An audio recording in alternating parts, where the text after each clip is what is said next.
Hi, Zizaran here with a video, and this is going to be a video going over all of the changes coming up in the new Path of Exile 2 patch 2.3.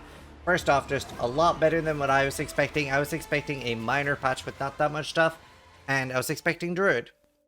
We didn't get Druid, but we got a lot of stuff. Now, a very important side note for this video is that this is done before the full skill tree info is out. We don't have all the skill tree points and stuff like that.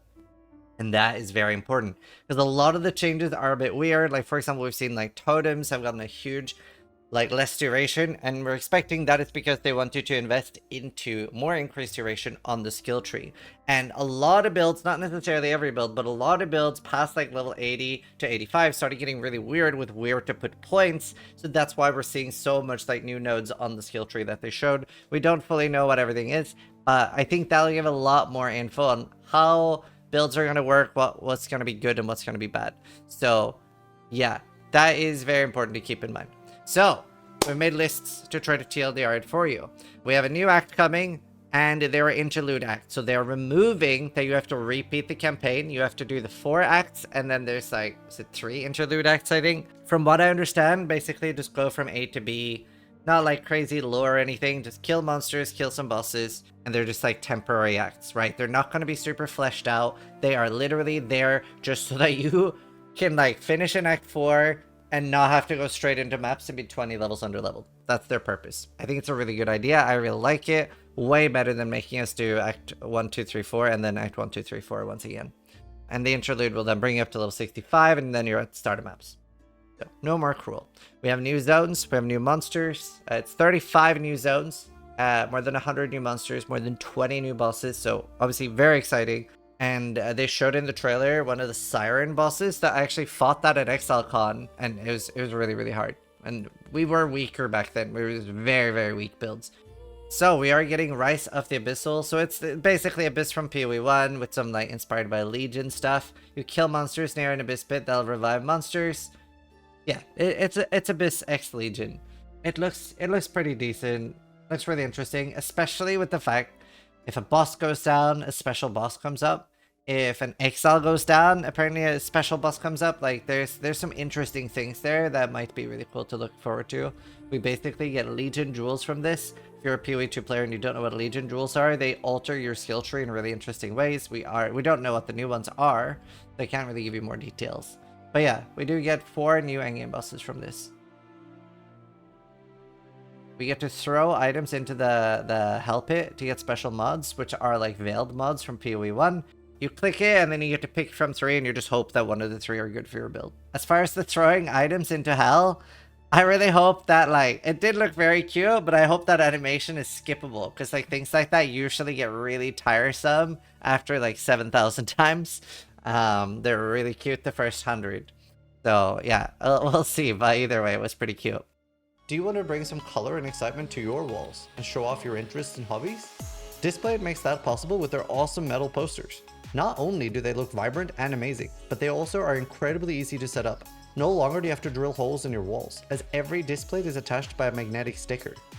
After applying a protective layer, you stick this magnet to your wall. It makes it extremely easy to adjust and swap your displays out. It's so simple even I can do it. Displays come in all shapes and sizes, with a focus on being customizable and collectible. They offer a countless unique and licensed artwork, including the Gauntlet collection. You can find all of the Gauntlet designs that we have created for each event with the different artists with different versions suited to your personal taste. Head on over to display.com and use code Zizaran for 22% off on the first 1 to 2 displays, or 33% off for orders of 3 and more. Displays are not yet edible, so please don't try eating them. As far as combat mechanics, and this is, in my opinion, a huge game changer. It's something I wanted for a long time and I've talked about on podcasts with the devs. Sprint and like more fastness between combat. So yeah, now you hold space and after you've dodged it, like dodge rolls you once like normal. And while you're holding space, you'll start running after. So that is pretty big. You will get knocked down if you get hit. So if you take any damage, boom, knocked down. So you have to, they were suggesting in the trailer, break your sprint by using an ability into monsters. This is really good to mitigate backtracking, large areas, but you could also run away from monsters. And I suspect that on softcore, people are going to be using this a lot and probably dying a decent amount. Block is now capped at 50%, but applies to AoE hits. Parrying, active blocking, reloading crossbow, and slowdown while casting, they're all a lot more, like, they've removed, if you had like a, let's say you have a fire staff in one hand and a cold staff in another, swapping between them now, no more janky delay, it's just instant. They really want to encourage that playstyle. That should be a lot better. I'm very excited for that personally. And it does sound like just they want to make PoE less janky. They're removing attack time and some melee skills. I think that'll feel a lot better, and encouraging more of an investment into attack speed.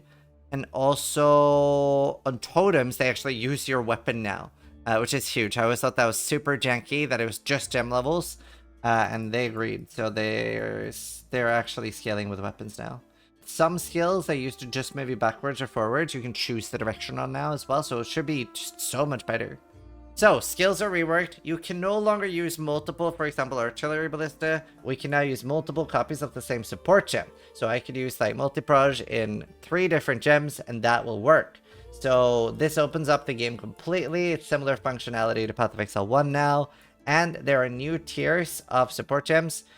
Don't know how I feel about that, but you know what? That's fine. I personally think I miss leveling gems. I think that was fine in PoE 1. But yeah, we also have lineage support gems now, which are very special drop-only support gems that drop from some from like common stuff and some from rare stuff. These should be really cool, and I think it's a really... I'm a big fan of drop stuff, so this is a cool thing in my opinion. I'm very excited to see how they've done that. And in total, there are 50 new support gems. There are 12 new skill gems. Some of them look really cool. Coolest one for me is the mortar, where you basically used to make... You can make explosive arrow, basically, it looks like. And there's like a forge hammer that just looked really cool. Scryer, show them. It looks really cool. Thanks, editor. Forge hammer looks sick.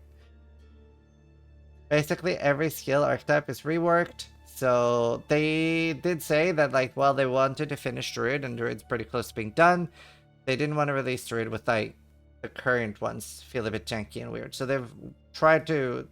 A lot of the current ones should feel a lot better now. So I'm excited for that, personally. Elemental spells can now all interact with each other a lot more. We saw things like, look at this Firestorm. It's like...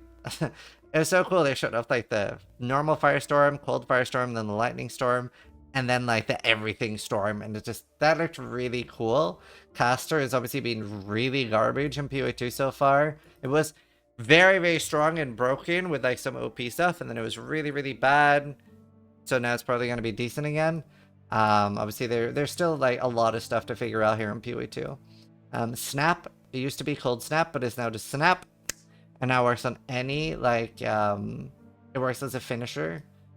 It can also be used on like orbs. Elemental curses are gone, and it looks like curses got buffed a lot, but then also they have 50% reduced effect on bosses, so they're kind of the same. Although they might be better with increased curse effect, but I think that'll end up sucking for builds that don't get curse effect on their like swap. All crossbow skills are buffed by being faster and easier to use, but we are also seeing a lot of the bomb stuff. Some crossbow stuff is nerfed, some crossbow stuff is buffed, but I think it'll maybe feel better.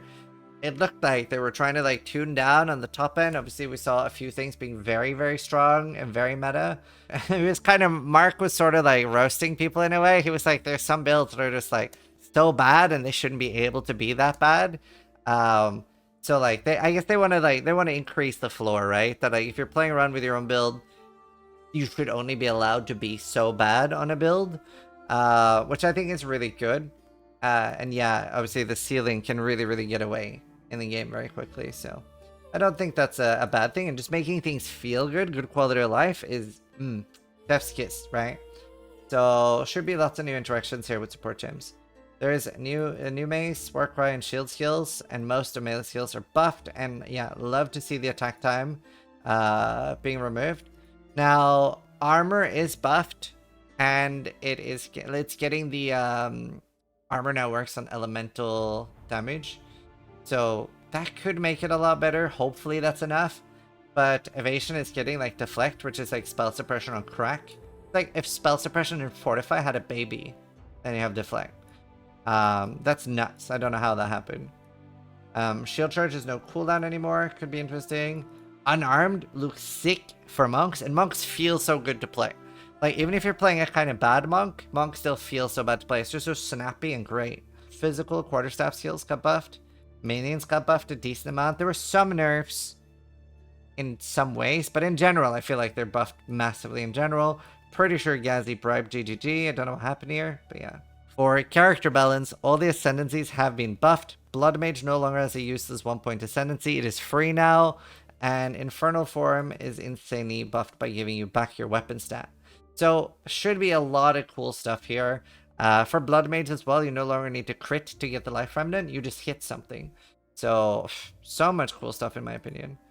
Acolyte of Chayula has been added to the game. No one was really playing this before, or very few, but like it's should have more consistent leeching, more consistent pickups of like the buffs, and it has like this interesting orb that explodes when you kill stuff. So it looked interesting.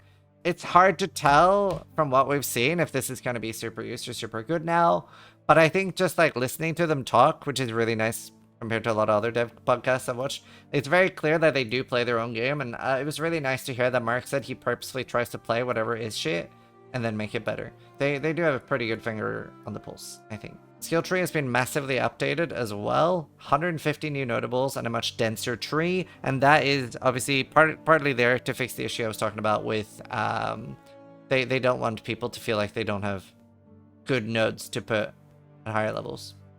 Defenses are getting buffed a lot, probably not ES, and it looks like they're moving away from from what they said, they want ES to only be able to recover ES with recharge. I think that is absolutely the play. In PoE1, ES is just so king, and that's because you can leech, you can get ES back when you get hit, you can get it on block. It's so crazy easy to recover ES, and then it is way too strong. Armor is getting hopefully buffed on the tree, it's getting buffed on items, and we're getting the application to LE damage. And that can go past 100%. So if you have 400% applied to LE damage, and you have 10,000 armor, you have 40,000 being applied. So could be really interesting. Hopefully that's strong enough, we'll see. And then we have deflection, reduces all damage by 40% if you deflect. That's crazy. And it can go to 100%, they confirm. But yeah, and ES is nerfed. Grim Feast isn't really in the game anymore, so GG. Accuracy has been made a lot less punishing. It is supposed to be a stat that like bow characters have to deal with, so melee isn't supposed to deal with it anymore. Minions can't miss at all. Any minion, even ranged ones. And melee should not have accuracy issues at all. Attribute requirements are lowered for items and skill gems. It's 30 to 40% less stats, and endgame and gearing should be a lot easier. For crafting, there are actually crafting changes, which I'm very excited for. Obviously, I play solo self-on a lot in PoE1. In PoE2, I don't. I played it at launch. Did not have a good time. There's so little stuff you can do comparatively to PoE1. So I went to raid the next season and enjoyed that a lot more. And I will go trade again this season. Whenever we get a lot of crafting changes, I'll do some more SSF. Or maybe I'll do SSF later in the season in PoE2. Obviously, SSF you can start at any point, right? We're getting a new tier of transmutes, augs, essences, exalted orbs, etc. so that they force a higher tier mod, which will be really good. So you're no longer gonna use like, if you use I think it's perfect exalted orb, if you use that, you're not gonna hit like 10 life. You'll hit something good now. You won't necessarily hit the stat you want, but you won't hit a bad tier. We get abyss crafting for the basically veiled items. Essence obviously also gets the tier. I'm not 100% convinced on the highest one, the perfect essence, because that is the same as the Chaos Orb, where it removes a stat and adds a stat. Now, if that works with omens, it's maybe usable, but omens are also quite rare still, so we'll see. Not a huge fan of that. And there are exceptional items now. I'm a little bit, at least before the game comes out, my like initial take on exceptional items and stuff, the 28 to 30 quality, whatever, I'm not 100% fan of those, and the things that can have an extra socket, I don't know.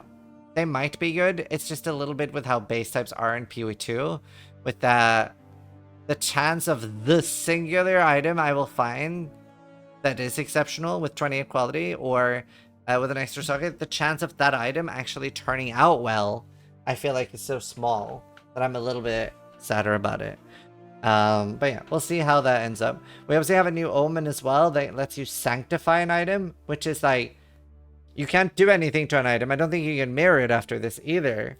But you sanctify an item and the stats can go higher than what they currently are. So if, let's say an item had 100% fizz, you could sanctify it to 120 fizz. So it sounded like you can't use mirrors on it after that. I know so many people are writing, wow, mirror orb, or sorry, mirror stonks. But he also said you can't craft on it afterwards. So I don't know. I don't know if you can mirror that. I don't know if you can mirror sanctified items. But we'll see. It was an interesting omen anyway. And I think there was some other omens too. And then all the abyss crafting stuff. I think that'll be really nice. Like Veiled Orb, especially if it's like a 7 stat and not like instead of one of the current ones. That's quite a lot of power creep. We are also getting a lot of power creep from the new asynchronous trade. So we are actually able to do an auction house thing now. You can turn for free a premium stash tab if you've already bought one, if you already had one before, or you'll be able to buy the new ones, probably at the same price. But if you have a premium stash tab, you can convert that to free to a trade tab. You can put an item in there and say, hey, this costs 3 Chaos Orbs or 3 Exalted Orbs, and somebody can just buy that without you agreeing to it. So that removes price fixing a lot. So that's nice. I, for a very long time, was against instant buyout in PoE. That was before gold came in, and that was because buyout with no tax is really, really rough. Now, obviously, we have some sort of deterrent, and it is a bit janky. That probably deters bots a little bit too. I don't fully know, but hopefully it'll end up being good for the game. What I do know is that trade in PoE2 is awful. So this was definitely needed, and I've completely changed my opinion. It's a lot better in PoE1 on hardcore, because there's so few people, but in PoE2 on hardcore, yeah, I can't imagine what it's like for you softcore players. So I've changed my tune there. Absolutely was needed, and I think this is a good way of doing it. You basically browse the website like normal, and then you lock in an item, and then it teleports you in-game to their hideout, and you can look at their store and buy that item. It'll be really interesting. And they also said that, like, say somebody puts an Ascendancy up for 1 Exalted Orb, and then try to change it. They can't. They have 5 minutes before any changes can be made. And if let's say 3 minutes pass and I enter their hideout, that refreshes. So I still get to buy it. So you can't like price fix the way you currently can. So yeah, that's going to be super interesting. And every purchase has a gold fee. So that'll help stop bots as well. And obviously bots want to do this at a large scale, right? So that is actually quite a good deterrent. For the endgame, there are new boss fights from the Atlas mechanic. There are more Atlas events to change how we traverse the board. And they know that towers are a problem and they want to fix it, but they did not have time to do it this patch. Uber Arbiter has been added to the game, and Base Arbiter is maybe easier now, but either way, I really hope the Corridors is reworked a little bit. The Corridor move is a little bit weird, and Sprint probably helps with that, but we'll see. And they're sort of Uber Citadels now, with like maxing out your points basically gives you an Uber Citadel that gives you access to Uber Arbiter. And the new Storm type of Atlas mechanic gives you access to new bosses. So a lot of that stuff looks really cool. More stuff to do is always good at the end game. Boss tickets have been changed to combat difficulty FOMO. So they have splinters now, and you can choose like you use 25 splinters, 50 splinters, or 75 splinters, depending on the difficulty you want to fight. This is really good for hardcore because sometimes a boss will maybe be a little bit overtuned because softcore has a lot more power creep than we do. This sort of is good for both, really. I like the change. And obviously eventually on hardcore we get enough power that we can do the hardest version as well. But yeah, honestly, a lot of good changes here. Very excited to play. I'm going to be playing Last Epoch a little bit for a day or two and then start prepping out loads of PoE2 content. Kind of unfortunate timing for Last Epoch here. Chasing like this date, but it is what it is. We'll play that a little bit and then loads of PoE2. But either way, thanks for watching. Let me know your favorite part in the comments down below. Sub if you liked the video, but more importantly, try to die less than I do.